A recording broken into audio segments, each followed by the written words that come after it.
ये वतन का इस कार्यक्रम के सभी सुनने वालों को हमारा नमस्कार। आज हम आत्मीय स्मरण कर रहे हैं महान क्रांतिकारी राजेंद्र नाथ लाहिड़ी का। जीवन का मोह किसे नहीं होता, अपने जीवन से प्रेम किसे नहीं होता, लेकिन जब इस प्रेम से भी ऊपर हो जाता है मातृभूमि के प्रति प्रेम, तब समय अविश्वसनीय घटनाओं का साक्षी होता है। भारतीय स्वाधीनता संग्राम के कालखंड ने इतिहास के पन्नों में ऐसी अनगिनत कहानियां दर्ज की हैं। ऐसी ही एक कहानी है महान क्रांतिकारी राजेंद्र नाथ लाहिड़ी की, जिनके विषय में सरदार भगत सिंह ने लिखा कि काकोरी के वीरों में राजेंद्र नाथ लाहिड़ी सबसे ज्यादा प्रगतिशील विचारों के थे। भगत सिंह ने तो अपने सबसे छोटे भाई का नाम भी राजेंद्र ही रख दिया था। वो क्रांतिकारी जिसने हंसते हंसते ये कहते हुए फांसी के फंदे को चूम लिया था कि मैं मरने नहीं जा रहा, बल्कि भारत को आजाद कराने के लिए पुनर्जन्म लेने जा रहा हूं।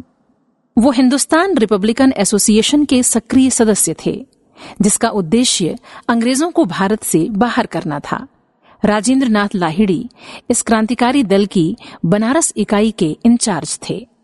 उन्होंने बनारस हिंदू विश्वविद्यालय, काशी विद्यापीठ, संस्कृत विद्यालय आदि के छात्रों को अंग्रेजों के खिलाफ सशस्त्र आंदोलन चलाने के लिए संगठित किया। उनके आत्मीय मित्रों में चंद्रशेखर आजाद, मनमथनाथ गुप्त, रामकृष्ण खत्री जैसे महान क्रांतिकारी शामिल थे। दक्षिणेश्वर बम कांड में वो आरोपी थे। इसके साथ ही सशस्त्र क्रांति हेतु हथियार खरीदने के लिए सरकारी खजाना लूटने का वो साहसिक काम जो काकोरी कांड के नाम से इतिहास में प्रसिद्ध हुआ, उसे अंजाम देने वाले 10 नौजवानों में से राजेंद्र नाथ लाहिड़ी भी एक थे। राजेंद्र नाथ लाहिड़ी का जन्म 29 जून सन 1901 को बंगाल के पाबना में हुआ था। उनकी मां का नाम बसंत कुमारी था। उनके पिता क्षितिज मोहन लाहिड़ी जमींदार होने के साथ साथ खुद भी एक क्रांतिकारी थे। राजेंद्र नाथ के जन्म के समय बंगाल में चल रही अनुशीलन समिति की गुप्त गतिविधियों में शामिल होने के आरोप में क्षितिज मोहन लाहिड़ी जेल में कैद थे। इस तरह देश प्रेम की भावना उन्हें अपने पिता से विरासत में मिली। राजेंद्र लाहिड़ी पढ़ाई लिखाई में बहुत तेज थे, इसलिए सहज ही शिक्षकों के स्नेह पात्र थे। वो एक बुद्धिजीवी, एक चिंतक भी थे। बनारस हिंदू विश्वविद्यालय में वो बंगाल साहित्य परिषद के मानद सचिव के साथ वहां के स्वास्थ्य संघ के सचिव भी थे। लेखन में भी उनका दखल था। वो बंगवाणी समाचार पत्र और अग्रदूत मासिक पत्रिका के लिए लेखन कार्य किया करते थे। इसके साथ ही वो शंख के संपादक भी थे। इस तरह अपने विचारों से वो नवयुवकों को जागृत करने का काम कर रहे थे।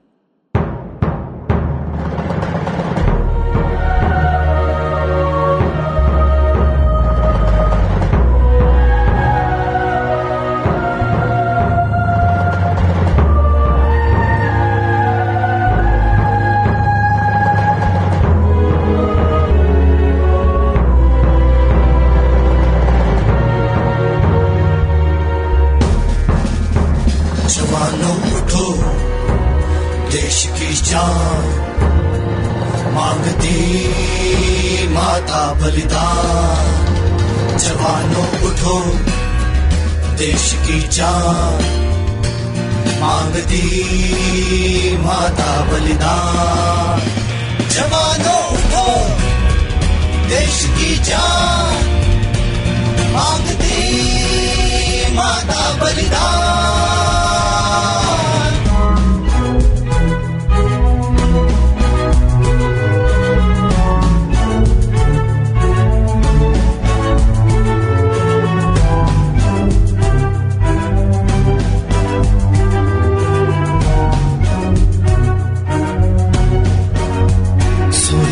बहुत हो चुके वीर, देखते हुए देश की परिवीर, सजग मत हो अधिक अधीर, गुलामी की तोड़ो जंजीर, का करो आज कल्याण, जवानों उठो देश की जान।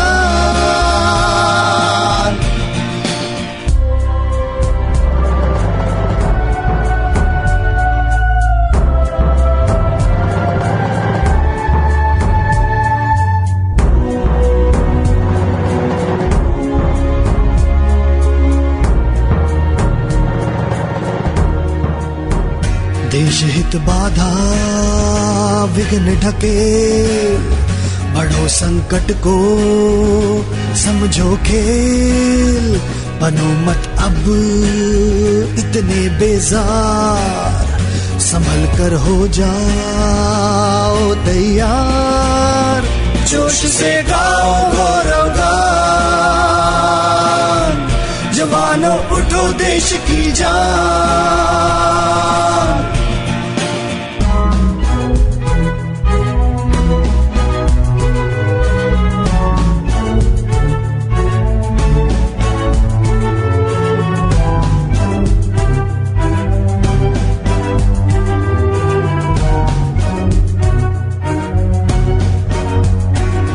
अपने को खूब संभाल, तुम्हीं भारत माता के लाल, छोड़ दो दकियानूस ख्याल, न नीचा हो भारत का भार, तुम्हीं तो हो उसके अरमान, जवानों उठो देश की जान।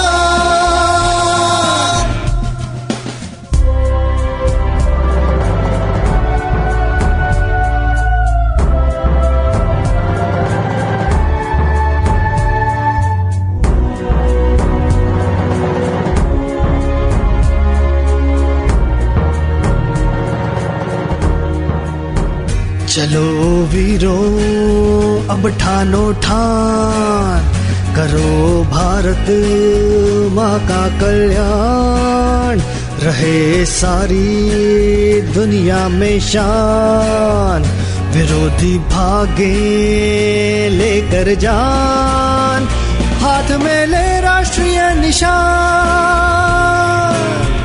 जवानों उठो देश की जान, जवानों उठो देश की जान, मांगती माता बलिदान। राजेंद्र नाथ लाहिड़ी के मन में क्रांति के बीज तो पिता की विचारधारा और उनकी गतिविधियों ने ही डाल दिए थे, लेकिन वो स्वयं क्रांति पथ के राही तब बने जब वो वाराणसी में अपने मामा जी के घर पर रहते हुए बनारस हिंदू विश्वविद्यालय में शिक्षा ग्रहण कर रहे थे। बनारस में शिक्षा ग्रहण करते हुए उनकी मुलाकात शचीन्द्र नाथ सान्याल से हुई। शचीन्द्र नाथ सान्याल ने राजेंद्र नाथ लाहिड़ी के फौलादी इरादों को, उनके राष्ट्र प्रेम और आजादी के प्रति दीवानगी को बहुत गहराई से महसूस किया।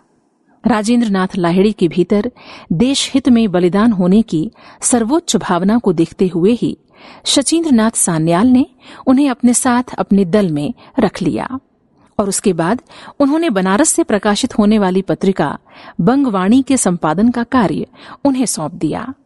इसके बाद राजेंद्र नाथ लाहिड़ी को अनुशीलन समिति की वाराणसी शाखा के सशस्त्र विभाग का प्रभारी बना दिया गया।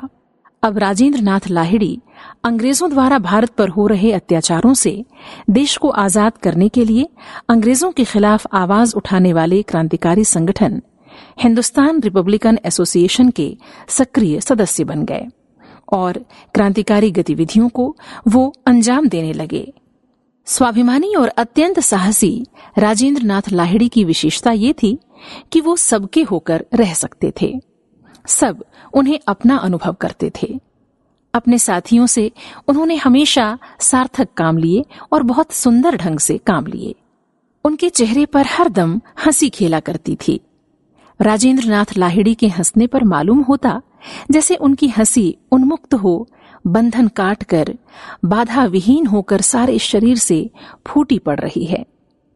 तैराकी, हॉकी और फुटबॉल जैसे खेलों में वो बहुत अधिक रुचि रखते थे। अंतर्राष्ट्रीय राजनीति और अर्थशास्त्र में उन्हें विशेष दिलचस्पी थी इतिहास विषय में भी उनका बहुत दखल था। वो बहुत अध्ययनशील थे। इसके साथ ही साहित्य से भी उनका विशेष लगाव था। यही कारण है कि पत्र पत्रिकाओं में लेखन और संपादन का कार्य भी उन्होंने किया और हरदम उनकी कोशिश रहती थी कि दल के सदस्यों का पूर्ण विकास हो। इसलिए वो हर सदस्य को लिखने के लिए उत्साहित किया करते थे और कुछ न कुछ उनसे जरूर लिखवा लेते थे। उनके मिलनसार और प्रसन्न चित्त स्वभाव को देखकर सहसा कोई विश्वास नहीं कर सकता था कि राजेंद्र नाथ लाहिड़ी ऐसे गंभीर क्रांति पथ के एक अग्रगामी पथिक होंगे। भारत की आजादी उनका एकमात्र स्वप्न, एकमात्र लक्ष्य था।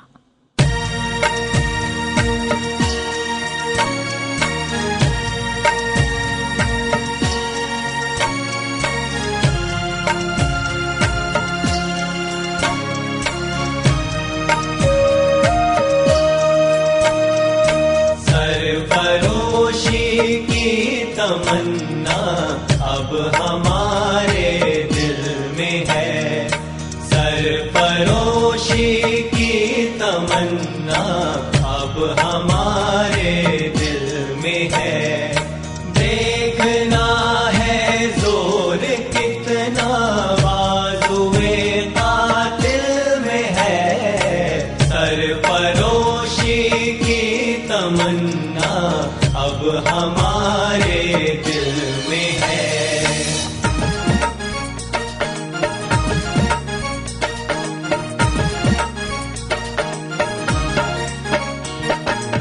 रहबरे राहे मोहब्बत रह न जाना राह में, रहबरे राहे मोहब्बत रह न जाना राह में। लज़्ज़ते सहराना वर्दी,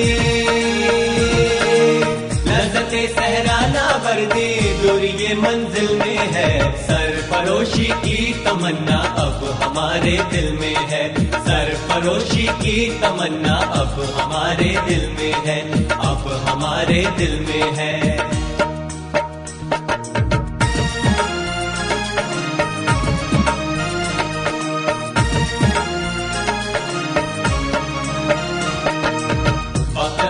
दे बता देंगे तुझे ऐ आसमां, वक्त आने दे बता देंगे तुझे ऐ आसमां। हम अभी से क्या बताएं, हम अभी से क्या बताएं, क्या हमारे दिल में है, सरफरोशी की तमन्ना अब हमारे दिल में है, सरफरोशी की तमन्ना अब हमारे दिल में है, अब हमारे दिल में है।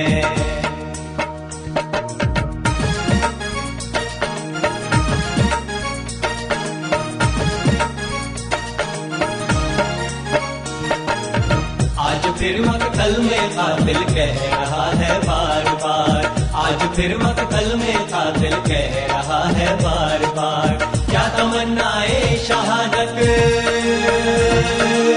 क्या तमन्नाए शहादत भी किसी के दिल में है, सरफरोशी की तमन्ना अब हमारे दिल में है, सरफरोशी की तमन्ना अब हमारे दिल में है, अब हमारे दिल में है।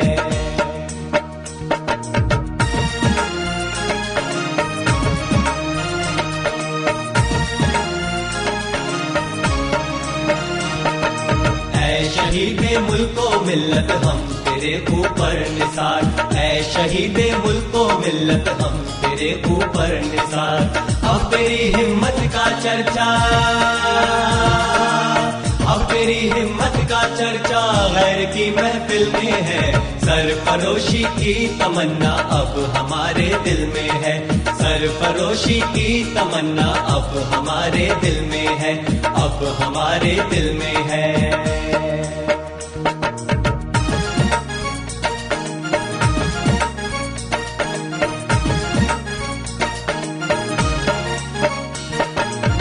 न अगले बलबले है और न अरमानों की भीड़, अब न अगले बलबले है और न अरमानों की भीड़। सिर्फ मिट जाने की हसरत, सिर्फ मिट जाने की हसरत अब दिली बिस्मिल में है, सरफरोशी की तमन्ना अब हमारे दिल में है, सरफरोशी की तमन्ना अब हमारे दिल में है, अब हमारे दिल में है। क्रांतिकारी संगठन के कार्यों को संपन्न करने के लिए धन की कमी क्रांतिकारियों के पास हमेशा ही रहा करती थी। इसके लिए वो उन अमीर जमींदारों को लूटते थे जो अंग्रेजों के साथ मिलकर भारत की गरीब जनता का खून चूस रहे थे।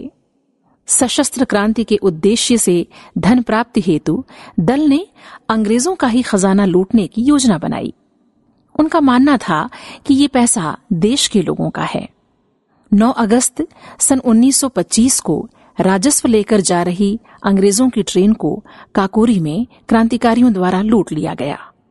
तथ्यों के अनुसार ये ट्रेन उस दिन लखनऊ स्थित काकोरी रेलवे स्टेशन से छूटी तो राजेंद्र नाथ लाहिड़ी ने चेन खींचकर इसे रोका, जिसके बाद क्रांतिकारियों की टोली ने पंडित राम प्रसाद बिस्मिल के नेतृत्व में इस काकोरी कांड को सफलता तक पहुंचाया। ये घटना अंग्रेजी पुलिस के सम्मान पर एक बड़ा तमाचा थी। उन्होंने इसे प्रतिष्ठा का प्रश्न बना लिया और अपनी पूरी ताकत क्रांतिकारियों को गिरफ्तार करने में लगा दी। काकोरी कांड से अंग्रेजों का सिंहासन किस तरह हिल गया था, इसे इस बात से ही समझा जा सकता है कि इसमें क्रांतिकारियों ने कुल 4,601 रुपए लूटे थे, लेकिन इसकी जांच पर गोरी सरकार ने 10 लाख रुपए खर्च किए। ब्रिटिश शासन तिलमिलाया हुआ था, क्योंकि मात्र 10 क्रांतिकारियों ने एक ऐसी गाड़ी को रोककर लूट लिया था जिसमें 14 आदमियों के पास राइफल और बंदूकें थीं और जिस पर 2 सशस्त्र अंग्रेज फौजी अफसर भी सवार थे। पुलिस की धरपकड़ जारी थी, लेकिन राजेंद्र नाथ लाहिड़ी 3 महीने तक अंग्रेजों के हाथ नहीं लगे। काकोरी कांड की सफलता के बाद पंडित रामप्रसाद बिस्मिल ने बम बनाने का प्रशिक्षण लेने के लिए राजेंद्र नाथ लाहिड़ी को बंगाल भेज दिया। कलकत्ता में ही स्थित दक्षिणेश्वर में वो बम बनाने का अभ्यास करने लगे। बम बनाने का प्रशिक्षण उनके अलावा और भी क्रांतिकारी ले रहे थे। आखिरकार 10 नवंबर सन 1925 को उन्हें कोलकाता के दक्षिणेश्वर में उनके कई अन्य साथियों के साथ एक बम की फैक्ट्री से गिरफ्तार किया गया। इसे दक्षिणेश्वर बम कांड के नाम से जाना गया। इस केस में उन्हें पहले तो 10 साल की सजा सुनाकर अंडमान भेजने का हुक्म दिया गया, लेकिन आगे चलकर काकोरी कांड में भी उनका नाम सामने आया। दक्षिणेश्वर बम केस से लाकर राजेंद्र नाथ लाहिड़ी पर काकोरी का मुकदमा भी चलाया गया। काकोरी कांड में पंडित राम प्रसाद बिस्मिल, अशफाक उल्लाह खां, ठाकुर रोशन सिंह और राजेंद्र नाथ लाहिड़ी को फांसी की सजा सुनाई गई। राजेंद्र नाथ लाहिड़ी को 2 आजीवन काले पानी और 1 फांसी की सजा मिली। पहले वो बाराबंकी और बाद में गोंडा जेल भेज दिए गए। काकोरी कांड के इन चारों आरोपियों को फांसी पर लटकाने की नियत तिथि थी 19 दिसंबर सन 1927, लेकिन नियत तिथि से 2 दिन पहले यानी 17 दिसंबर को ही राजेंद्र नाथ लाहिड़ी को फांसी पर चढ़ा दिया गया, क्योंकि अंग्रेजों को डर था कि उनके क्रांतिकारी साथी उन्हें जेल से बाहर निकाल ले जाएंगे। अपनी फांसी से ठीक 3 दिन पहले यानी 14 दिसंबर को उन्होंने एक पत्र में लिखा था कि मनुष्य मृत्यु से भय और दुख क्यों करे, ये तो नितांत स्वाभाविक अवस्था है, उतनी ही स्वाभाविक जितना कि प्रातःकालीन सूर्य का उदय होना। यदि ये सच है कि इतिहास कुछ घटनाओं से बदलता है, तो मैं समझता हूं कि हमारी मौत व्यर्थ नहीं जाएगी। सबको मेरा नमस्कार, अंतिम नमस्कार। और गोंडा जेल में 17 दिसंबर की सुबह गीता पाठ करने के बाद वो निर्भय फांसी के फंदे पर झूल गए। नमन ऐसे अमर बलिदानी को।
वास्ते। क्या हुआ अगर मर गए अपने वतन के वास्ते, अपने वतन के वास्ते।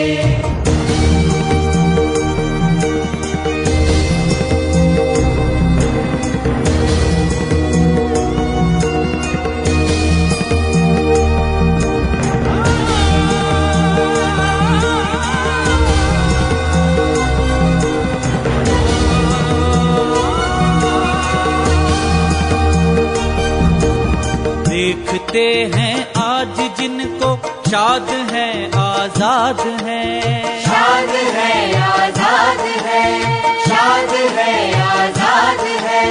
देखते हैं आज जिनको शाद है आजाद है। क्या तुम ही पैदा हुए रंजो मिहन के वास्ते, जो मिहन के वास्ते। क्या हुआ अगर मर गए अपने वतन के वास्ते, अपने वतन के वास्ते।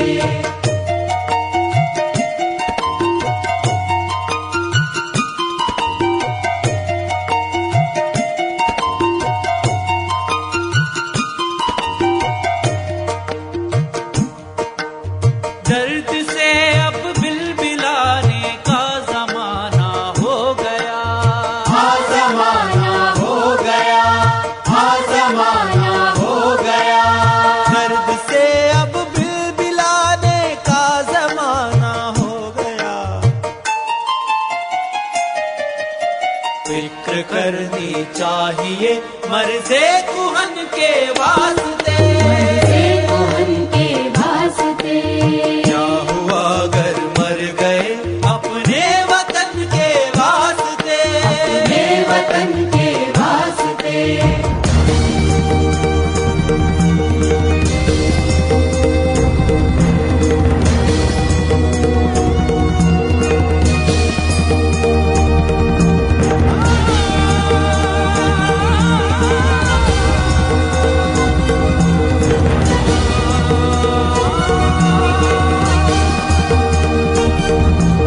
हिंदुओं को चाहिए कि कस्द का बेका करें, कष्ट का बेका करें, कष्ट का बेका करें। हिंदुओं को चाहिए कि कस्द का बेका करें। और फिर मुस्लिम बढ़े गंगो जमन के वास्ते, ओ जमन के वास्ते। क्या हुआ अगर मर गए अपने वतन के वास्ते, अपने वतन के वास्ते।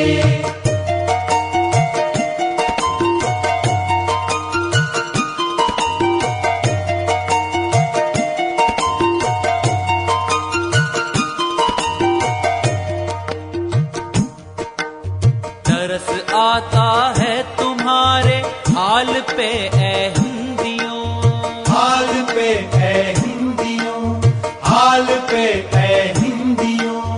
तरस आता है तुम्हारे हाल पे ऐ हिंदियों। गैर के मोहताज हो अपने कफन के वास्ते, कफन के वास्ते। क्या हुआ अगर मर गए अपने वतन के वास्ते, अपने वतन के वास्ते। अभी आप सुन रहे थे कार्यक्रम वतन का राग। प्रस्तुति स्वराज संस्थान संचालनालय, संस्कृति विभाग, मध्य प्रदेश की। ये वतन का